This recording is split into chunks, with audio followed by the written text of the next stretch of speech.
জানো মা, আস্তে আস্তে না আমি তুমি হয়ে উঠছি। এই বাড়িতে এখন আমি সকালবেলা উঠি, বিকেল শেষে আমার শরীরেও ঘামের গন্ধ হয়।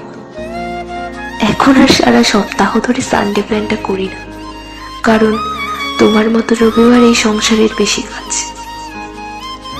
আমি শাড়ি গুছিয়ে পড়তে শিখে গেছি, হাত কোপাতেই স্বাচ্ছন্দ্য পাই বেশি। সারাক্ষণ আর মুঠোফোনে মুখ গুজে থাকি না, তুমি নেই তো এইসব কাজ কে করবে?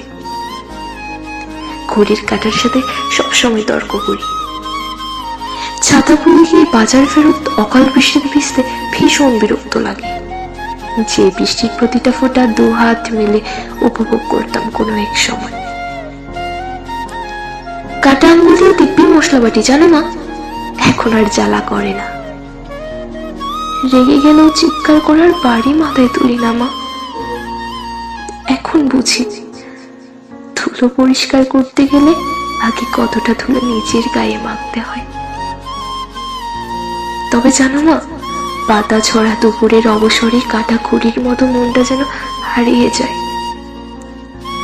সেই মেয়ে বেলার কুমির ডাঙা খেলার মাঠে।